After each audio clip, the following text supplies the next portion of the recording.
Монгол улсын их хурлаас 1995 оны 6 дугаар сарын 13-нд баталсан боловсролын тухай багц хуулинд анх удаа боловсролын магадлан итгэмжлийн эрх зүйн үндэс тусгагдсанаар магадлан итгэмжлэх байгууллага үүсэн бүрэлдэх суурь бий болсон юм. Монгол улсын засгийн газрын 1997 оны 12 дугаар сарын 15-ны өдрийн 240-р тогтоолоор боловсролын магадлан итгэмжлэх байгууллагын дүрм батлагдаж, Гэгэрлийн сайдын 1998 оны 24-р тушаалаар дээд боловсролын магадлан итгэмжлэх үндэсний зөвлөлийг байгуулж, магадлан итгэмжлийн үндсэн баримт бичгүүд батлагдаж, 1998 оны 10-р сард дээд боловсролын магадлан итгэмжлэх үндэсний зөвлөлийн ажлын алба байгуулагдсан бөгөөд боловсрол шинжлэх ухааны сайдын 2004 оны 59 тоо тушаалаар байгууллагын нэр өөрчлөгдөн боловсролын магадлан итгэмжлэх үндэсний зөвлөл болсон түүхтэй.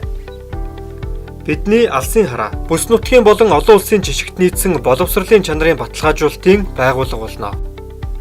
Бидний эрхэм зорилго сургалтын байгууллага, суралцагч, дэмжигч байгууллага, төр ба олон нийт ажил олгогчдын оролцоонд тулгуурлан боловсролын үйлчилгээний чанарыг дасралтгүй сайжруулан Монгол улсын боловсролын үнэлэмж, хүлээн зөвшөөрөгдөх байдлыг олон улсын түвшинд бэхжүүлнэ. Бидний чиг үүрэг.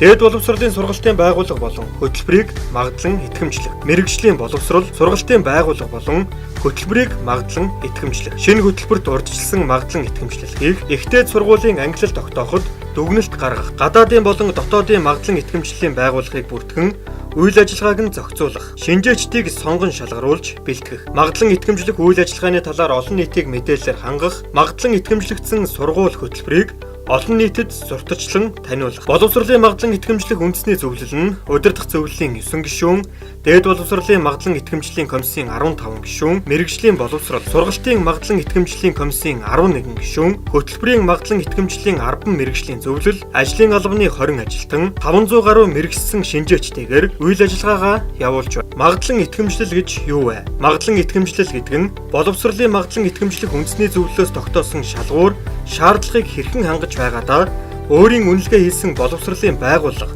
хөтөлбөрийн үйл ажиллагааг эрх бүхий хөндлөнгийн этгээд бие даасан хараат бус үнэлгээ хийж, чанарыг баталгаажуулж, дүгнэлт гаргах үйл ажиллагаа юм. Магадлан итгэмжлэх үйл ажиллагаа нь боловсролын байгууллагын магадлан итгэмжлэл, боловсролын зэрэг олгох сургалтын хөтөлбөрийн магадлан итгэмжлэл, шинээр нээх сургалтын хөтөлбөрийн урьдчилсан магадлан итгэмжлэл гэсэн үндсэн 3 хэлбэрээр явагдана. Байгууллагын магадлан итгэмжлэл нь тухайн боловсролын байгууллага боловсролын магадлан итгэмжлэх үндэсний зөвлөлөөс тогтоосон шалгуур, шаардлагыг хангаж буй эсгэд эрх бүхий хөндлөнгийн этгээд хараат бус үнэлгээ хийж, чанарыг баталгаажуулж, дүгнэлт гаргах үйл ажиллагаа юм. Хөтөлбөрийн магадлан итгэмжлэл нь тухайн боловсролын зэрэг олгох сургалтын хөтөлбөр, боловсролын магадлан итгэмжлэх үндэсний зөвлөлөөс тогтоосон шалгуур, шаардлагыг хангаж буй эсгэд эрх бүхий хөндлөнгийн этгээд хараат бус үнэлгээ хийж, чанарыг баталгаажуулж, дүгнэлт гаргах үйл ажиллагаа юм. Урьдчилсан магадлан итгэмжлэл нь тухайн боловсролын байгууллагын шинээр нээх сургалтын хөтөлбөр, боловсролын магадлан итгэмжлэх үндэсний зөвлөлөөс тогтоосон шалгуур, шаардлага стандартыг хангаж буй эсгэд эрх бүхий хөндлөнгийн этгээд хараат бус үнэлгээ хийж,